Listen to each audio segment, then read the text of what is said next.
Il n'y a pas si longtemps, dans les livres d'apprentissage de la lecture en CP, les petits garçons allaient à la pêche avec leur papa et les petites filles faisaient le ménage avec leur maman. Ma grand-mère, ma mère m'ont transmis le goût des autres.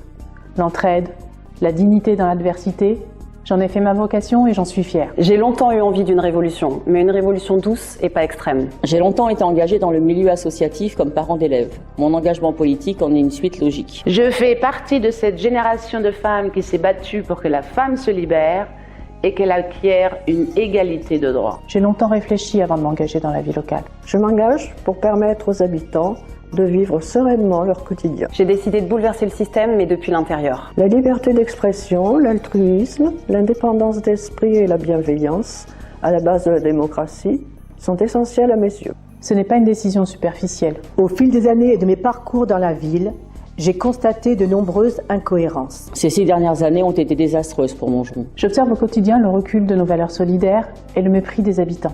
Il ne s'agit pas de transformer Montgeron en ville-musée. La disparité entre les quartiers est flagrante. Je souhaite que Montgeron reste une ville à taille humaine.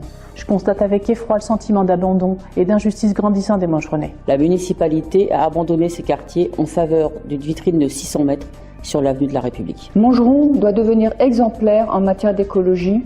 Il nous faut penser aux générations futures en incluant le maximum de nos concitoyens. Montgeron est une ville entourée de verdure. Très proche de la nature, je suis sensible à sa préservation. Nous mettrons tout en œuvre pour obtenir l'accès aux espaces verts existants actuellement fermés. Il faut la préserver de tout bétonnage intempestif.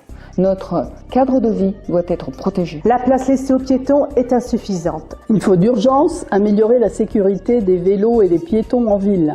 Promouvoir les déplacements doux remettrait de la sécurité en ville et constituerait un certain art de vivre. En tant que mère et grand-mère, faites-moi confiance pour mieux prendre en charge les besoins des enfants à Montgeron. La clé principale, c'est l'école, qui joue un rôle majeur pour que les qualités humaines soient prises en considération sans distinction de sexe. Une de nos priorités sera la prise en charge des jeunes après la classe. Heureusement, les mentalités et les esprits ont changé et les femmes en France prennent leur place, toute leur place. Redynamiser la ville en mettant les Montgeronnais au cœur du projet. L'amélioration de la vie des habitants des quartiers moins favorisés est une priorité. En France, une femme meurt sous les coups de son conjoint tous les 2 jours. Nous devons replacer les Montgeronnais au cœur de la politique de la ville. La vie locale est à portée de notre main et c'est un formidable terrain d'action. Notre programme fait une large place à l'égalité femmes-hommes. Il faut remettre le civisme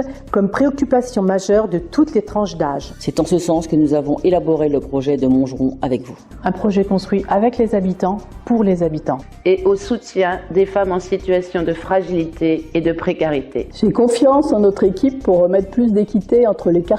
Indépendante et sans étiquette, autant de valeurs que j'ai retrouvées dans l'équipe Montgeron avec vous. Au sein de Montgeron avec vous, j'ai trouvé les conditions indispensables pour contribuer à un projet citoyen, éthique, durable et solidaire. Notre capacité d'action est puissante et on change les choses non pas en les regardant, mais en s'engageant. Quand nous serons élus, les nouveaux conseils de quartier permettront de mettre cela en œuvre. L'équipe est compétente, diverse, sans étiquette, libre d'agir. Notre équipe dispose de compétences solides. Et avec vous, nous pourrons refaire de Montgeron une ville vivante et innovante. Être utile et solidaire, c'est dans mon ADN. Mon vœu le plus cher serait que la Journée internationale du droit des femmes n'ait plus lieu d'être. Si je suis première adjointe, je mettrai les Montgeronnais au cœur de notre projet. Alors c'est parti, on y va ?